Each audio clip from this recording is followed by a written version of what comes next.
It seems like we've been talking about Wicked for years, and rightfully so. The two movies alongside the press tour has given us so many moments. Specifically, everyone has been having so many discussions online about Cynthia Erivo and Ariana Grande, about the nature of their friendships, conspiracy theories, everything from good to bad, you name it. Everyone has been speaking about them. Despite Cynthia Erivo being a very well-established actress and singer, for so many people, this Wicked movie was the first time that they've been introduced to Cynthia Erivo. And it seems like over the last 3 years, Cynthia Erivo has had to deal with so much racism, ridicule, and backlash. People making so many comments and jokes about her appearance, to news outlets even erasing her pictures from press tour articles as well. And watching all of this unfold in real time is very sad to see, but it's unfortunate to the fact that Cynthia Erivo is not the first person who's had to deal with this. As a black entertainer, you can be picture perfect, but still have to deal with so much racism and backlash and scrutiny from people behind the scenes in your camp, in your team, as well as outside as well.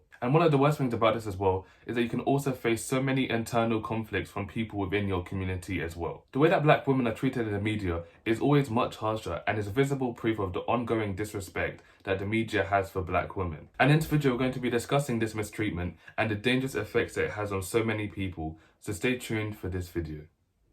For this first section of this video, I'd like to have a discussion about the online abuse that Cynthia Erivo has faced since the first premiere of Wicked. It seems like since 2020, we've had so many discussions about online, what is funny and what is not. Where do we draw the line between humour and offensive? And so many people are arguing right now that you can't make jokes anymore without offending people, and everyone's become too sensitive online. And ever since the Wicked press tour began in 2023, 2024, we have seen 1,000,001 memes that formed because of this press tour. Specifically between the press tour moments between Cynthia and Ariana, we have seen so many skits with so many people displaying their relationship as strange or unhealthy, or people think they're a little bit gay together. That is pure speculation, alleged.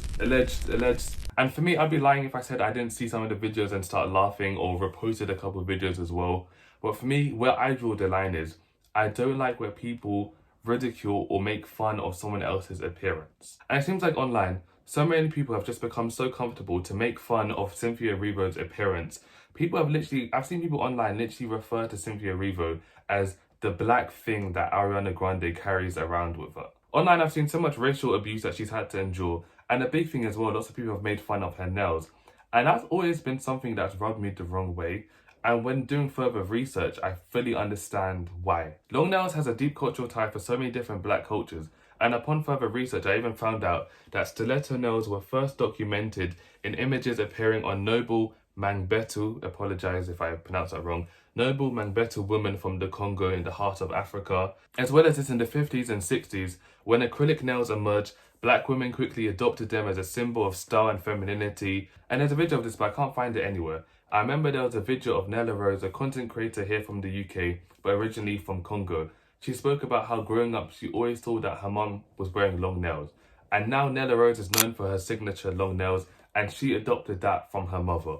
So long nails for black people, for black women, has a deep cultural tie. And when it comes to fashion trends, when it comes to hair, when it comes to styles that black people have pioneered, black women have pioneered, what we see it as culture, what we see it as something that's like deeply rooted within us, on the flip side gets so much backlash from people within our community, people externally as well, seen as unprofessional or seen as ghetto. And this is just proof of the way that black women have been treated throughout literal history, is that when people see Cynthia Erivo's appearance, they just nitpick everything. Why is she dressed like this? Why is she wearing this? Why are her nails so long? And one of the biggest ways that so many people have been talking about Cynthia Erivo was the latest incident in Singapore where a fan jumped the barricade. I say a fan, he's done this before. It's not a fan, it's not fan behavior in the slightest.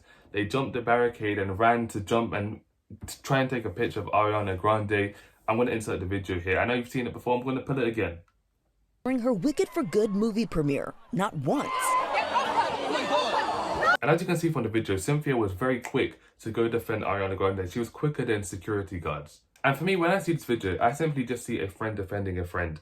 But so many people have seen this video and have twisted it and have masculized Cynthia Erivo and seen her as someone who's got this unhealthy obsession with being like a watcher or protector or just trying to be like a masculine presence over Ariana Grande. And this opens a really deep laid discussion on the masculization of black women. The masculization of black women is a really detrimental stereotype that's placed upon black women because it makes black women seem like they're capable of just being strong, being like the protector of everyone, and not having to need any protection. And we see how so many of like the memes and jokes that have come about from this specific incident, how all of them are all uprooted in the masculinization of black women. Cynthia Erivo is the only black person who is part of the main cast of the Wicked movies. With that, you're automatically seen as the odd one out. And one person that can definitely testify and understand this is Leanne Pinnock from Little Mix. In 2021, Leanne released her documentary on BBC iPlayer titled Leanne, Race, Pop and Power, and it detailed her time in Little Mix and what she had to endure as the only black girl. She really talks a lot about her own experiences and puts it in the outer lens of discussions about how black women are treated within the entertainment industry as a whole. One of the biggest things that struck me from Leanne's documentary was that throughout her time in Little Mix had a predominantly white fan base. And one thing that she really had to go through throughout that time was not feeling like she was a fan favourite or people downplaying her actual significance in the group. She even spoke about times where there'll be meet and greets with fans, where fans would be like, "Oh, Leanne, can you take a picture of me and Jade?" But like people didn't really care for her as much in the group. And even prior to winning the X Factor as well, the X Factor media team already had this image that they wanted to have of her as the only black girl in the group. They even shaved half of her hair, and in that moment she didn't realise what that image that they wanted to create was for her. But looking back at it all these years later, it's like, oh wow, like I'm the only black girl in the group and you want me to have this like bad girl, rebel, tough persona. And on that note of Leanne feeling like I'm not exciting enough as the other girls in the group, that really does make me think of how much the media and how much just the world in general, we really downplayed the achievements of black people or what black people have to offer. And circling this discussion back to Cynthia Erivo, I feel like so many people have literally downplayed just how significant she is in the Wicked movies. And I think I've only watched the first one, I'm going to watch the second one very, very soon. And like from watching the first movie alone, Cynthia Erivo's portrayal of Elphaba, her being a black woman provides so much inner depth and layers throughout like the whole plot and storyline of Wicked. If you haven't watched it, go watch it because I think it's really good. And like her being the main character, her being a black woman, provides so much representation for a whole new generation of kids who are literally growing up and watching this movie. And like one thing that I was really sitting here thinking about is like for UK entertainers in general to break into that worldwide sphere of attention, to break into that American market, that's a really huge deal. And there's only like a few handful of UK black entertainers who have really done that, have made themselves like a household name throughout the entire world. And Cynthia has done that from someone from the UK, a black woman from the UK, a black queer woman from the UK. That's something that you don't see that much at all. And not enough people are talking about that. Not enough people are talking about Cynthia Erivo's accolades. No one's talking about how she wants to come back to the UK and build a drama school. All the things that she's done for representation for UK black theatre groups. And the thing that's frustrating about this, I'm going to ruffle a couple feathers. Shout out to Jonathan Bailey. This is not a dig at him personally in the slightest. If you don't know Jonathan Bailey, he is also one of the co-stars of Wicked, working alongside Cynthia Erivo. Jonathan Bailey made history this year as he was named People's Magazine's Sexiest Man Alive for 2025. And the reason why that's such a huge deal is because he's the first openly gay man to get this accolade. And like, congratulations to him. He's doing really great things for the LGBT community. But the one thing that I want to say about this in comparison to Cynthia is that people automatically see Jonathan Bailey, they automatically see that the work and the representation that he is giving, and they instantly give him his flowers. Like right there and then, people see just how significant Jonathan Bailey is, and people are like, "Oh, we don't play about him. We don't play about him. He's doing this. He's doing this. He's doing this. He's great." He's kind of like become like a national treasure. But like on the flip side of things, like all the great representation that Cynthia Erivo gives gets downplayed or overlooked, or doesn't get seen as significant as someone like Jonathan Bailey. There's this saying that I've heard it growing up, I've heard it so many times. As a black person, you have to work twice as hard, you need to work twice as hard, you need to work twice as hard. And I think I've said this in multiple videos as well. Twice as hard is actually not the right metrics. And I don't actually know what the right metrics is, because twice as hard is not enough. That is not enough. And like the big thing that I'm trying to say from this, like, black people can do so much. Black people can create so many doors and break down so many barriers. But why is it our achievements aren't always seen as significant? Circling back to the discussion on Leanne, one thing that I really did appreciate about her documentary is that she opened so many doors of discussions about colorism. For those who don't know what colorism means, colorism is defined as prejudice or discrimination against individuals with a darker skin tone, typically among people of the same ethnic group to them. And one question that Leanne constantly wrestles with is if she was a few shades darker, would she have been put on Little Mix? Because remember, they didn't come together as a group, all four of them. They were put together by Kelly Rowland. And on discussion on how black women are treated in the media, colorism really does play a huge effect in this. Biracial and mixed race people definitely go through racism, 100%, 100%, 100%. Look at Leanne, look at Meghan Markle. The dangerous thing about this though is that if they were darker skinned, how much worse would that racism be? The way that dark-skinned women are treated in the media is very, very alarming. And so many of the harmful stereotypes that are placed upon like media outlets and sites have definitely come from content and they've come from media. I'm going to give 2 examples of harsh ways that black women have been treated in shows that I've grown up on watching. The first person that I want to talk about is Monique Coleman, notably from High School Musical, who played Taylor McKessie. The reason why I want to talk about her is because she details the way that black people, black women specifically, have been treated behind the scenes in lots of these big production companies. As much as we talk a lot about on-screen representation, and trust me, on-screen representation is amazing, behind the scenes needs to be equally represented as well.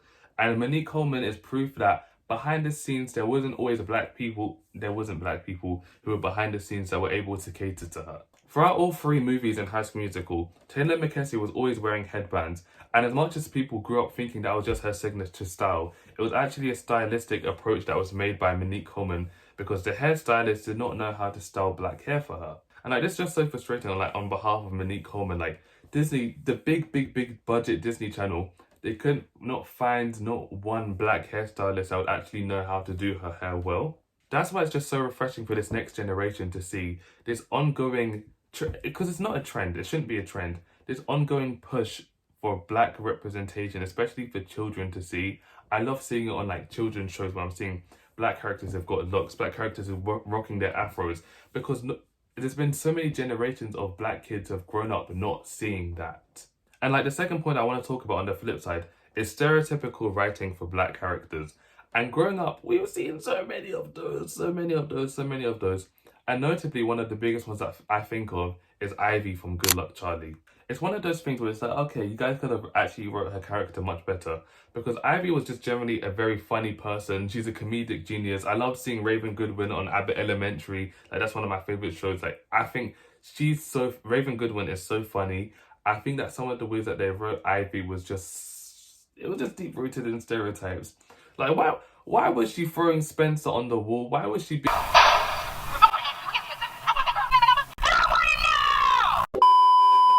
I'm going to pause this for a second because I'm losing it. I'm going a bit too off. I can actually talk about that for a much more longer period of time. It made me actually think about this right now. Would you guys want a video about me talking about black characters that we've grown up seeing, good and bad? Maybe I might do that one. What do you think? Actually, on second thought, it's actually not a bad idea. I'll do that. Only if you subscribe. If you subscribe and you come back to this channel in a couple weeks, you'll see it. So subscribe. Yeah. To close off this video, I'd like to address the big fat elephant in the room, which is, I am not a woman, I'm not a black woman. Why am I speaking out against this? Last year I created a video titled, Why do people and the media scrutinize black entertainers and artists so much, especially in the UK? If you haven't watched that video, you should definitely go check it out. It should be here if you're watching it on laptop. To not spoil that video, because I actually rewatched it, it's actually pretty good. Yeah, I give my own unique points. It's like I view that video as like a part 1 to this video. So if you enjoyed this video, go watch that one. Discussions as a race, especially as a black man creator, unconsciously can sometimes only give representation for black men, right? Where it's like when we talk about race, when we talk about racial issues as a whole, usually we give representation or give the center stage to black straight men first, right? So I need to make sure as a content creator, as a black content creator, as a black man, to equally make sure that I'm advocating and screaming just as loud for black women as well, because all black voices deserve to be listened to and heard and respected at this exact same level. And when black women are being mistreated in the media, if black women are being mistreated just in general, why is there so many black men and we stay so silent to so many of those issues, or we don't necessarily care to advocate as much for them? That is actually, it's a genuine question that I have a lot of the times. I want to go off on another tangent, but I feel like this video has become way too long. And if I do, I'm going to lose track of things. I don't want to ramble. I don't want to ramble too much.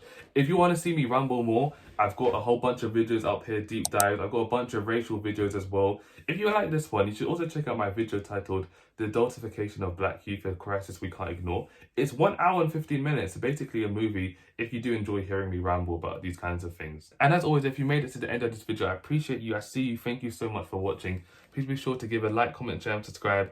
My socials are in the description as well if you'd like to shoot me a message as well.